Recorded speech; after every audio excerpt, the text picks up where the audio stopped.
आप देख रहे हैं एशियाई न्यूज, भ्रष्टाचार और जुर्म के खिलाफ हर पल आपके साथ।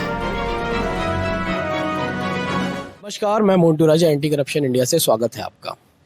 आज हमारे साथ मौजूद हैं सोशल एक्टिविस्ट भूपेंद्र रावत जी, जो कई जगह जब भी धरना प्रदर्शन होता है या हक की आवाज़ उठाने की बात की जाती है तो ये चेहरा जाना माना है। अक्सर आप इस चेहरे को वहाँ पे पाएंगे।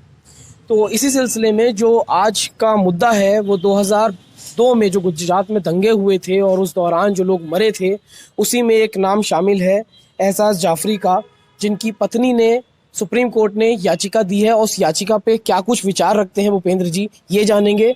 साथ ही और जो पेगासस में भी सुप्रीम कोर्ट ने अपनी प्रतिक्रिया दी है, उसके बारे में भी विचार जानते हैं। सर, स्वागत है आपका एंटी करप्शन इंडिया में। भाई राजा, आपके माध्यम से एक बात करना चाहता हूँ। एहसान जाफरी कांग्रेस के पूर्व सांसद थे जी। हम सब लोग जानते हैं और देश में मैं याद दिलाना चाहता हूँ कि 1200 लोगों की उस दंगों में, कई दिन तक दंगा नहीं था, दंगों में निरंतर दंगा चल रहा था, जिसमें सरकार की छूट थी। और सरकार की छूट का नतीजा यह था कि 1200 लोगों की जान गई, 70,000 लोगों की बेघर हुई। ये घटनाक्रम वहां का था। इस पूरे घटनाक्रम में नरेंद्र मोदी को एसआईटी ने क्लीन चिट दे दी थी, जिसके खिलाफ पूर्व सांसद महरूम, मैं कहूंगा एहसान जाफरी की पत्नी ने, उन्होंने याचिका दायर की सुप्रीम कोर्ट में जी। और सुप्रीम कोर्ट ने संज्ञान लिया है कि किस तरीके से क्लीन चिट दे दी गई है, उसका संज्ञान सुप्रीम कोर्ट ने लिया। मैं बधाई देना चाहता हूं इस बात को लेकर के। लेकिन ये जो एसआईटी ने क्लीन चिट दे दिया, ये मामला इतना लंबा चला, ये ठीक उसी तरीके से जिस तरीके से सोहराबुद्दीन के फेक इनकाउंटर के मामले में सीबीआई के विशेष जज जस्टिस लोया सुनवाई करने वाले थे, लेकिन उससे पहले उनका हत्या हो गया या उनकी जान चली गई। लेकिन मैं ये मानता हूं कि उनका जान जाना कम और उनका मारा जाना अधिक है। जिन परिस्थितियों में वो मारे गए, जिनमें जान गई, जिस तरीके से उनके परिवार ने तब सवाल खड़े किए, जिस तरीके से उनके शव को उनके पिता के पास भेजा गया, ये सब जो पूरा घटनाक्रम है, उसमें यह बात प्रमाणिक है। भले अदालतों ने संज्ञान ढंग से नहीं लिए, दुख और अफसोस की बात है। एक तो ये रहा। दूसरी बड़ी बात है जो पेगासस को लेकर के हमारे देश के, यहाँ पे मैं आपसे एक सवाल करूंगा, क्योंकि सुप्रीम कोर्ट ने कई बातों में संज्ञान लिया है, फटकार भी लगाई है। लेकिन क्या आपको लगता है सरकार को जरा सा भी इस पे फर्क पड़ता हो फटकार से? किस मुद्दे पर फटकार की आप बात कर रहे हैं? किसानों का मुद्दा हो, या फिर जो यूपी में अगर बात की जाए तो क्राइम का मुद्दा हो, हाथरस का मुद्दा हो। कई बार सुप्रीम कोर्ट ने चीजों में संज्ञान लिया और सरकार को कहा ये नहीं होना चाहिए, इस पे ध्यान दें। क्या आपको लगता है सरकार को फर्क पड़ता है? नहीं, देखिए, आपको जो लोकतांत्रिक व्यवस्था का में यकीन करने वाले हैं, सम्मान करने वाले, ऐसी सरकारों का फर्क पड़ता है। मौजूदा सरकार का अगर हम बात करें कि 2002 के दंगों को लेकर जो जनता कमीशन बना था, उसमें जस्टिस सामंत और जस्टिस अय्यर 2 जज थे उस जनता कमीशन में, और उन्होंने देशवासियों से अपील की थी उस पूरी सुनवाई के बाद 2002 के दंगों पर। उन्होंने ये कहा था कि देशवासियों, भले गुजरात तुमने सौंप दिया हो अमित शाह नरेंद्र मोदी को, लेकिन इससे बड़े ओहदे पर इन्हें मत बिठाना। भी जस्टिस सामंत का था, अभी हाल में ही देहांत हुआ है। उनकी आत्मा को ईश्वर शांति प्रदान करे, उन्हें बहुत दुख हुआ होगा। तो आप समझ लीजिएगा, जिस व्यवस्था को उन्होंने ये तब कहा था 2002 के दंगों को लेकर देश मत सौंपना, तो मैं आपके माध्यम से खासकर अंधभक्तों को बताना चाहता हूं। हमारे देश के सरकार में बैठे व्यक्ति की कथनी और करनी का फर्क बताता हूं। हमारे देश में 15 जून 2020 को गलवान घाटी के अंदर घुस करके चीन की सेना ने 20 निहत्थे जवानों को पीट कर भारत के जवानों को मारा था, जिनकी लाशें भारत में चलकर आई। मतलब भारत में ही मारा, लेकिन मैं कह रहा हूं लाशें आप सब लोगों ने देखी होगी। और 76 जवानों को पीट कर घायल कर दिया था। लेकिन देश में प्रधानमंत्री की कुर्सी पर बैठा शख्स क्या बोला? हमारे देश में कोई नहीं घुसा है, कोई नहीं घुसाया है, हमारी देश की सीमा पर किसी का कब्जा नहीं है, ये हमारे देश के साथ गद्दारी का मामला है। ये जो तस्वीरें थी ये तो सामने भी मैं कह रहा हूं, नहीं, हमारा देश का एक्साइज चीन पूरा चीन के कब्जे में है। हमारे देश के संवैधानिक नक्शे के औचित्य को खारिज कर दिया हमारे देश के साथ गद्दारी करने और चीन की वफादारी करने वाले नरेंद्र मोदी ने। हमारे देश के 20 जवानों की शहादत पर प्रश्न चिन्ह खड़ा कर दिया, जब कहा कोई नहीं घुसा, कोई नहीं घुसाया। अभी एक वीडियो वायरल हो रहा है जो चीन ने जारी किया, जिसमें किस तरीके से बेरहमी से हमारे पीटे हुए जवानों को उसके बाद पकड़ करके ले जा रहे हैं। ये मैं बात कर रहा हूं। दूसरी बात इस व्यक्ति ने कहा, इसके कथनी और कन्नी में फर्क। इसने कहा मैं भिखारी रहा हूं 40 साल, ये भिखारी था कि नहीं, ये सोचने का विषय है।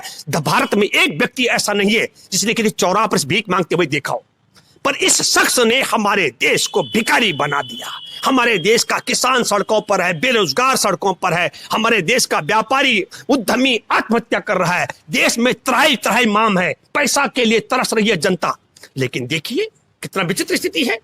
तालिबान की सरकार बनती है 15 अगस्त को अफगानिस्तान में, और 16 सितंबर को 2 खरब 10 अरब रुपए की 3000 किलो हेरोइन हमारे देश में आ जाती है गुजरात में। अडानी बंदरगाह पे जो, और कहां आती है? मुद्रा पोर्ट में, गुजरात में। गुजरात में भाजपा की सरकार है, अडानी मोदी का यार है और मुद्रा पोर्ट का इंचार्ज है, मालिक है। और आनी कहां थी? विजयवाड़ा, आंध्र प्रदेश में। और विजयवाड़ा आंध्र प्रदेश से जहां आनी थी, वहां से गंगावरम पोर्ट है 350 किलोमीटर की दूरी पर। वहां नहीं उतरा क्योंकि गंगावरम पोर्ट में अडानी का 80% शेयर है। उसको अभी स्मगलिंग का अड्डा नहीं बना पाया, और आंध्र प्रदेश में भाजपा की सरकार नहीं है। दूसरा चेन्नई, तमिलनाडु में भाजपा की सरकार नहीं है। चेन्नई का 459 किलोमीटर की दूरी पर है। दूसरा, आप समझ रहे हैं, अपना पोर्ट। तो बंदरगाह इतना दूरी पर वहां नहीं आया। 1774 किलोमीटर दूर मुद्रा पोर्ट गुजरात में उतारा गया 3000 किलो हीरोइन, उस पर मौन है। तो इसी पे मैं आपसे एक प्रश्न पूछूंगा। इसी पर एक मिनट, मैं व्यवस्था की बात कर रहा हूं, जो आपने सवाल किया कि सरकार को। तो अगर सरकार नाम की, मैं एक बात आपके माध्यम से पहले पूरी कर दूं। गौतम अडानी के अलावा नरेंद्र मोदी, अमित शाह, इनका मालिक मोहन भागवत, और एक है जो पाकिस्तानी व्यापारी सैयद अली अब्बास का पार्टनर है, जिसका बेटा अजीत डोभाल की मैं बात कर रहा हूं। अजीत डोभाल का बेटा पाकिस्तानी व्यापारी सैयद अली अब्बास का पार्टनर है। तो अजीत डोभाल मंगवा सकता है हीरोइन, नरेंद्र मोदी मंगवा सकता है, अमित शाह मंगवा सकता है, मोहन भागवत मंगवा सकता है, और गौतम अडानी मंगवा सकता है।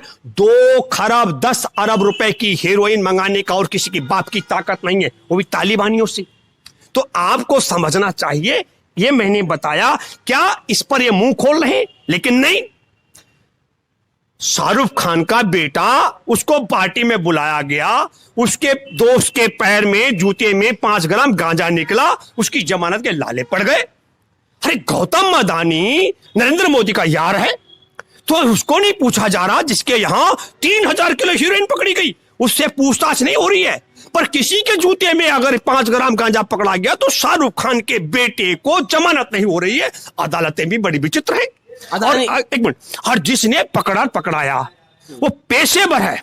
जिन्होंने पकड़ाया उनमें 2 लोग, एक तो निजी जासूस है, खुद फ्रॉड मामले में भागता फिर रहा है, जो 2 गवाह हैं, और दूसरा उसका अंगरक्षक प्रभाकर। उसने कह दिया शपथ पत्र दे करके कि मेरे से 10 प्लेन कागजातों पर हस्ताक्षर कराए थे। ये तो बेईमान है समीर बानखेड़े। ये 25 लाख करोड़ में सौदा कर रहे थे, 18 करोड़ में तय हुआ था। समीर बानखेड़े इसमें 8 करोड़ रुपए ले रहा था। तो ये ड्रग्स के नाम पर उगाही भी कर रहे हैं, और ड्रग्स के नाम पर फिल्म इंडस्ट्री को बदनाम भी कर रहे हैं। 80 ग्राम गांजा निकला था एक ब्राह्मण की बेटी के, उसमें उसका नाम था रिया चक्रवर्ती, ब्राह्मण परिवार में जन्मी बेटी। उस पे 80 ग्राम गांजे पर पूरी फिल्म इंडस्ट्री को बदनाम कर डाला, उस बेटी को जेल में डाला। अब शाहरुख खान के बेटे को जेल में डाला जा रहा है, क्योंकि मुंबई की स्थापित फिल्म इंडस्ट्री को बदनाम करना है, नोएडा में बनी फिल्म इंडस्ट्री को चलाना है। तो आप समझ लो, जब पाकिस्तान के साथ यारी निभानी हो तो अपने जवानों की हत्या के बाद भी कह दिया कोई नहीं गुस्सा है चीनी। जब अपने चहेतों से, तालिबानियों से हीरोइन मंगवानी हो तो अपने यार के पोर्ट में मंगा दो और मौनी बाबा बन जाओ। और जब फिल्म इंडस्ट्री बदनाम करानी हो तो 5 ग्राम गांजे में शाहरुख के बेटे को फंसा दो, 80 ग्राम गांजे चरस के लिए एक ब्राह्मण की बेटी रिया चक्रवर्ती को जेल में डलवा दो। तो क्या आपको लगता है जो इस तरह के ये छोटे छोटे कंसाइनमेंट, नहीं छोटी मात्रा पकड़ी गई है शाहरुख खान के बेटे के पास, तो क्या ये 21,000 करोड़ की ड्रग्स को छुपाने के लिए ये हाईलाइट किया जाए? बिल्कुल, आपको बताता हूं, ये एक पाप को छुपाने के लिए दूसरा पाप करते हैं, दूसरे पाप को छिपाने के लिए तीसरा पाप करते हैं, तीसरे को छिपाने के लिए चौथा पाप करते हैं। 21,000 करोड़ मानी 2 खरब 10 अरब रुपए की हेरोइन जो पकड़ी गई, उसको पर्दा डालने के लिए, हेडलाइन बदली कराने के लिए बिन बुलाए नरेंद्र मोदी अमेरिका गए। उसी 26,000 नए कोरोना के मामले उजागर हुए थे। कल्पना करो कि 550 मामले उजागर होने पर आपने 24 मार्च 2020 में देश में ताला लगा दिया, और 26,000 मामले उजागर होने पर तुम उड़न खटोला पकड़ के अमेरिका चले गए। और फिर वहां न्यूयॉर्क टाइम्स में एक फर्जी फ्रंट पेज उसका बनवाया गया, और उस पे नरेंद्र मोदी को दुनिया का सबसे ताकतवर और आखिरी उम्मीद बताया गया। और यही नहीं, उत्तर प्रदेश में राजा मीर भोज की जाति गुर्जर पर कालिक को पुताया गया, और कलीम सिद्दीकी मौलाना को गिरफ्तार करवाया गया। और जब वापसी आया नरेंद्र मोदी वहां से, तो रात को सेंट्रल विस्टा के गड्ढे में उतर गए। ये सब हेडलाइन को बदली करने का खेल था। और जब यही नहीं हुआ, तो 2 अक्टूबर को गांधी जयंती के दिन शाहरुख खान के बेटे आर्यन खान को गिरफ्तार कराया गया, और 3 अक्टूबर को किसानों का लखीमपुर खीरी में नरसंहार कराया गया। और फिर भी हेडलाइन नहीं बदली, तो 5 अक्टूबर को कश्मीर में 1990 में, जब 19 जनवरी 1990 में आतंकवादियों ने कश्मीर खाली कराने का आदेश दिया था, तब भी मक्खनलाल बिंद्रू ने अपनी दवा की दुकान बंद नहीं की थी। उनका बहुत सम्मान था कश्मीर में, हिंदू हो, मुसलमान हो, सिख ईसाई हो। हर आप 370 हट जाती है धारा, नोटबंदी हो जाती है 2016 में, बालाकोट स्ट्राइक हो जाती है, और भारत की सरकार होती है भाजपा की ताकतवर यहां से लेकर कश्मीर तक, हर मक्खनलाल बिंद्रू की हत्या हो जाती है। खेल आपको समझना चाहिए, हेडलाइन को बदली करने के लिए, और उसी हेडलाइन को बदली करने के लिए आर्यन खान को तार तार किया जा रहा है। मैं अदालत में दावा कर सकता हूं आर्यन खान का कुछ नहीं होना। पर देशवासियों में आपसे अपील करता हूं, एनसीबी अगर नशाखोरी करने वाले को जेल में डालती है, तो जितने घरों में तुम्हारे यहां मोदी सरकार के राज में हेरोइन तालिबान से मंगाकर परोसी जा रही है, जिनके बेटे आदी हो गए चरस के, गांजा, अफीम, स्मैक के, वो सब लोग एनसीबी को पूरी डिटेल दो, अपने बेटों के फोन नंबर से अवगत कराओ, ताकि तुम्हारे परिवार के वो ज्यादा जेल में चले जाएंगे। होता यह है कि आपने अगर उन्हें नशा करा, आर्यन खान ने नशाखोरी करता है, तो डिटेक्शन सेंटर में डालो यार। पहला भारत में दुनिया का पहला विकसित देश है, सभ्य देश है, जहां बोला नशा कर, अरे उसका नशा भी नहीं था, उसके पास ना ड्रग्स पकड़ी गई, ना उसके पास नशा करते हुए पकड़ा गया कोई जांच। सिर्फ क्या है, हेडलाइन को बदली करने का खेल है। पर मैं वापस आता हूं, सुप्रीम कोर्ट में बैठे जजों से मैं रमन्ना साहब बधाई देता हूं कि आपने पेगासस के लिए स्वतंत्र कमेटी की बात की है, और सुप्रीम कोर्ट में मैं उन जजों का नाम का जिक्र नहीं करूंगा। जस्टिस लोया की हत्या के बाद हमें डर लगता है, लेकिन ऐसे बहादुर जज हैं जिन्होंने कांग्रेस के पूर्व सांसद एहसान जाफरी की पत्नी पर की याचिका पर सुनवाई करने के लिए मन बना लिया है कि नरेंद्र मोदी को 1200 लोगों की हत्या और 70,000 लोगों को बेघर करने की दंगाओं के मामले में क्लीन चिट कैसे दी जा सकती है। मैं तो अपील करता हूं सुप्रीम कोर्ट स्वतः संज्ञान लेकर के जस्टिस लोया की हत्या का और सोहराबुद्दीन के फेक एनकाउंटर के मामले को भी संज्ञान में लेकर के इस पर सुनवाई करेगा, तो तड़ीपार रह चुका शख्स भी शायद कटघरे में आ सकता है। उम्मीद करता हूं ईमानदारी के साथ में अगर पैरवी और सुनवाई होगी तो नरेंद्र मोदी और अमित शाह को जेल जाना पड़ेगा। कहता हूं, देखिए एन राम है, वरिष्ठ पत्रकार शशि कुमार है, एडिटर गिल्स हैं, इन्होंने याचिका पर अभी पेगासस का मामला है, क्योंकि वो मेरी रुचि का विषय है, क्योंकि आप जासूसी करके हमारे देश के पत्रकार, विपक्ष के राजनेता, उद्यमी, व्यापारी और हमारे देश पर मैं एक बात और कहना चाहता हूं आपके माध्यम से। 1990 में भारतीय जनता पार्टी के गठबंधन में सरकार चल रही थी, तब कश्मीर को खाली कराया गया।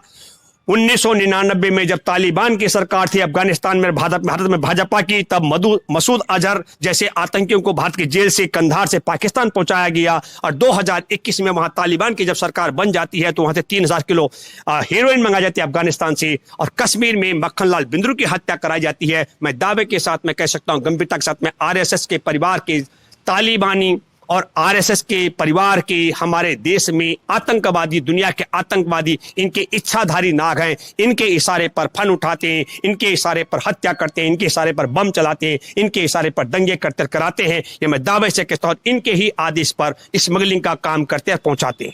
ये बात बहुत बहुत शुक्रिया भूपेंद्र जी अपने विचार साझा करने के लिए। धन्यवाद। तो ये थे हमारे साथ भूपेंद्र रावत जी, जो कि निष्पक्ष होकर अपनी बात रखते हैं और तमाम खुलासे करते हैं। अगली अपडेट के साथ आपके सामने फिर प्रस्तुत होंगे। नमस्कार। सब्सक्राइब करें हमारे YouTube चैनल को और बने रहें हमारे साथ।